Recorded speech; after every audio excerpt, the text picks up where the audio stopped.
Hola, mi nombre es José Alejandro Riasco Ramírez y hoy les vengo a hablar sobre mi proyecto de grado titulado Primates neotropicales como depredadores de nidos de aves, revelando nuevas perspectivas desde un estudio a largo plazo. Mi tutor es Gustavo Adolfo Londoño de la Universidad ICESI. En esta presentación les hablaré sobre la introducción, el objetivo general, la metodología, resultados y discusión, conclusiones, agradecimientos y por último, referencias. A modo de introducción nos podríamos preguntar, ¿los primates neotropicales son depredadores? La respuesta es la siguiente. La dieta de los primates neotropicales está dividida en tres grandes grupos: las partes reproductivas de las plantas, las partes no reproductivas y las presas animales. Todas estas son consumidas en diferentes proporciones dependiendo de las especies. En las partes reproductivas de las plantas tenemos frutas y semillas que son ricas en carbohidratos, lípidos y proteínas, muy fáciles de digerir, pero están limitadas en el tiempo y en cantidades dependiendo de la temporada del año. Luego están las partes no reproductivas, en las cuales se encuentran hojas, raíces, tallos, entre otras, que son ricas en carbohidratos y proteínas, pero su contenido energético es muy bajo, por lo cual deben ser consumidas en grandes cantidades y estas son difíciles de digerir. Por último, tenemos las presas animales, que son fuentes de alimento muy nutritivos, son muy fáciles de digerir, pero son muy difíciles de obtener o de encontrar y de manipular. Entre las presas animales encontramos principalmente a los artrópodos, ya que son muy abundantes. Este comportamiento de depredación se ha observado como un complemento o una variación en la dieta durante épocas en las que los frutos son escasos. Sin embargo, los primates también depredan vertebrados, pero estos son difíciles de encontrar y de atrapar.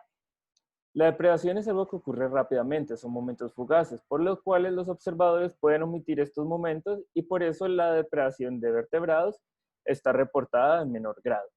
Una de estas fuentes de alimento que son fáciles de capturar y de manipular son los huevos y los polluelos. Sin embargo, son muy difíciles de encontrar debido a que los nidos suelen estar ocultos. Por tanto, todos los reportes de depredación de nidos por parte de primates están basados en observaciones oportunistas, lo cual hace que su rol como depredadores no sea bien comprendido. La depredación de nidos es una importante fuerza de selección en las aves, tanto que afecta su historia de vida y su comportamiento. En las aves neotropicales, entre el 80 y el 95% de los nidos no sobrevive debido a la depredación. Por tanto, es importante reconocer qué especies están teniendo un rol como depredadoras de nidos. Sin embargo, la poca información disponible no captura la frecuencia de depredación por parte de los primates neotropicales, ni su efecto en el éxito de los nidos. Por tanto, nuestro objetivo general es cuantificar la importancia relativa de las especies de primates sobre la depredación de nidos y describir su ecología y patrones de actividad como depredadores en las tierras bajas del bosque amazónico.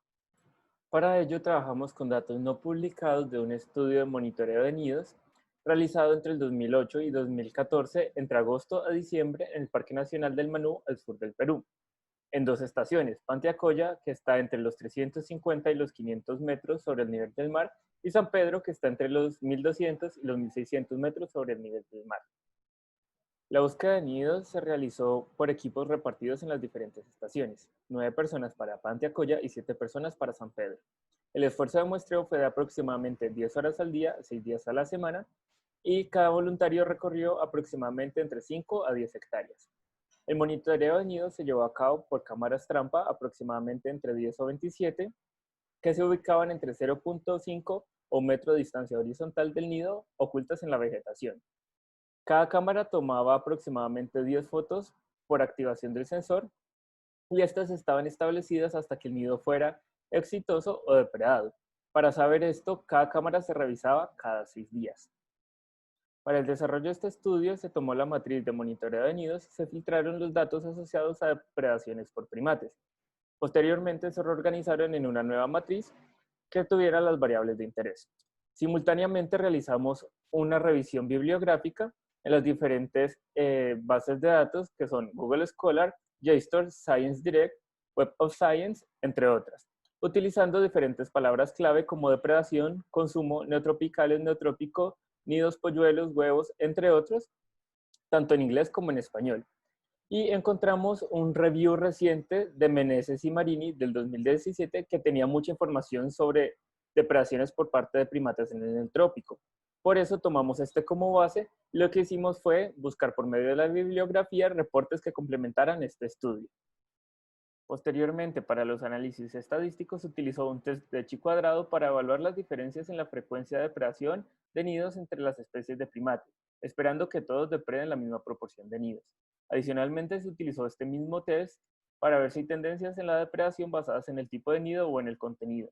Las proporciones esperadas se obtuvieron en base a los recursos disponibles, que fue un total de 2.444 nidos en los dos sitios de estudio. Por otro lado, se utilizó una ANOVA de una vía y un test de HSD de Tukey para ver las diferencias en el estrato del sotobosque al cual forrajea cada una de las especies. Por otro lado, se utilizaron una ANOVA circular para ver las diferencias en el tiempo de predación y un modelo de densidad de kernel para ver la ocurrencia de predación y la actividad de cada una de las especies de primates depredadoras. Finalmente, se realizó un modelo lineal generalizado en el cual la variable de respuesta fue la especie de primate depredadora. A cada una de las especies se le asignó un valor numérico y las variables predictoras fueron la elevación, el tiempo, la altura sobre el suelo, el tipo de nido, el contenido del nido y el tamaño de la nidada. La selección del modelo se dio por medio de una regresión paso a paso y se utilizó la información del criterio de Akaike para determinar cuál era el modelo que mejor se ajustaba. Continuamos con los resultados y la discusión. De acuerdo con algunas especies observadas y las distribuciones reportadas en la literatura, la comunidad de primates del Parque Nacional Manú está compuesta por 14 especies, de las cuales encontramos que solamente el 21% son depredadoras de nidos, entre las cuales encontramos dos especies de la familia Cévide, Zapajus apella en el recuadro A y Zeus albifrons en el recuadro C, y una de la familia Calitride, que es Aguinus fusicolis, que la pueden ver en el recuadro B y D. Nuestra información es novedosa. ¿Por qué? De acuerdo a la literatura, Zeus capuchinus es la principal especie de primate depredadora en el neotrópico y por tanto la familia Cévide. En contraste, en nuestro estudio encontramos que Aguinus fusicolis es la principal especie depredadora y por tanto la familia Calitrichide. Esto se puede confirmar porque hay diferencias en las proporciones de nidos consumidas entre las tres especies, siendo la principal especie depredadora Aguinus fusicolis, seguida por Zapajus apella y por último Zeus albifrons. A continuación les voy a hablar de algunas características ecológicas que pueden explicar por qué la diferencia en nuestros resultados. Una de estas características es el gradiente de elevación. Podemos observar de que Aguinus fusicolis es la principal especie depredadora en tierras bajas. Sin embargo, desaparece en elevaciones más altas y se vuelven más frecuentes las depredaciones por monos capuchinos, como lo es Zapajus apella y Zeus albifrons. Esto se puede explicar porque Aguinus fusicolis está limitado a una distribución entre 100 y 1.200 metros sobre el nivel del mar, mientras que tanto Zeus como Zapajus tienen distribuciones más amplias y alcanzan a llegar hasta los 2.000 o los 1.700 metros sobre el nivel del mar. Esto también se puede explicar por medio de nuestro modelo lineal generalizado, en la cual encontramos que la elevación es la única variable predictora que explica las diferentes especies de primate depredadora.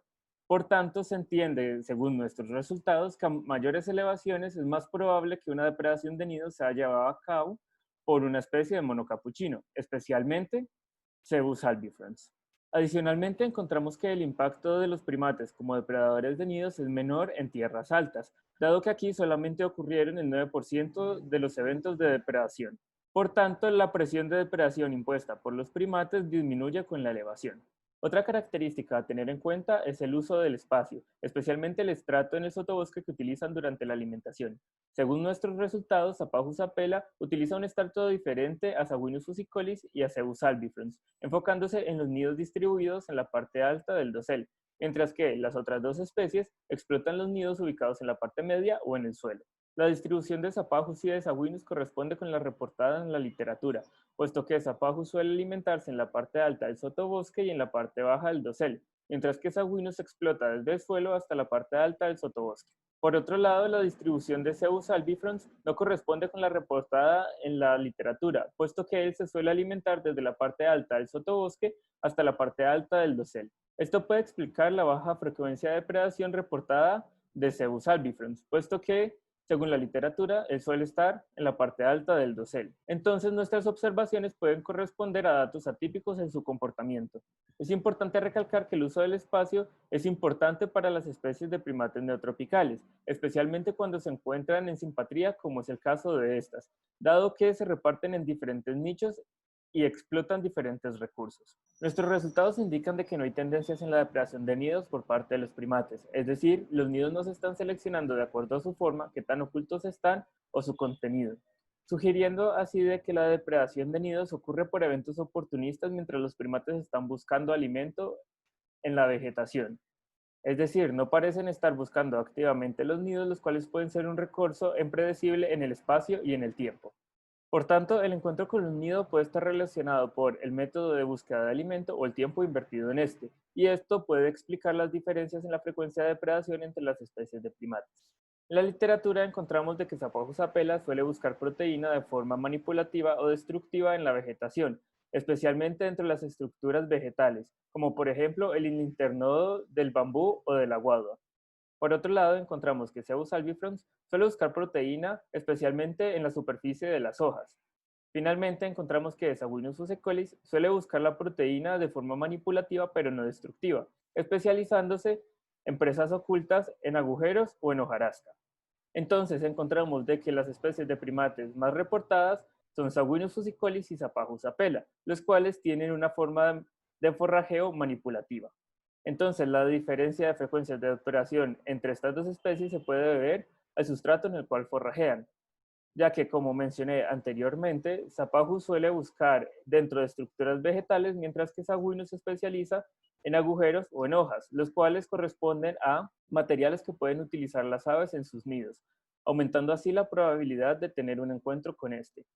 En cuanto a la actividad y el tiempo invertido buscando alimento, encontramos que las tres especies utilizan aproximadamente la misma ventana de tiempo durante el día, pero varían en la proporción de tiempo que invierten en cada una de sus actividades. En la literatura encontramos que Saguinus fusicolis utiliza el 20% de su tiempo buscando presas animales y 9.8% buscando otro tipo de alimentos, mientras que Zaphajus apella utiliza el 20% de su tiempo buscando presas animales y 16% de su tiempo buscando otro tipo de alimento.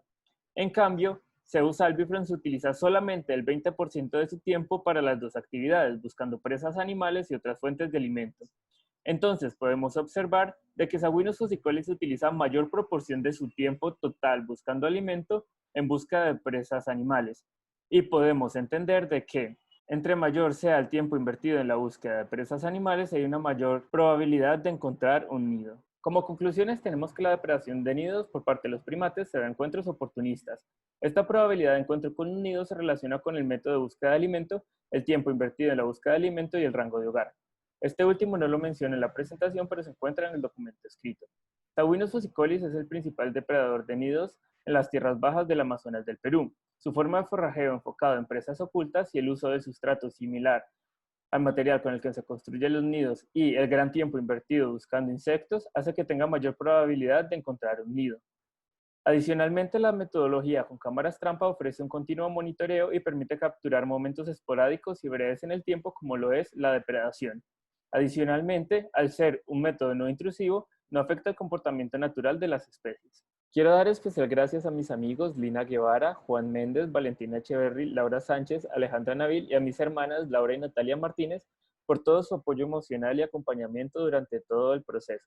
También quiero dar gracias a Mario Loaiza y a Manuel Sánchez por todo su apoyo y ayuda en los análisis estadísticos y especial gracias a Gustavo Londoño por todo el proceso de guianza y sus comentarios de apoyo durante el desarrollo de todo este estudio. Estas son las referencias. Muchas gracias.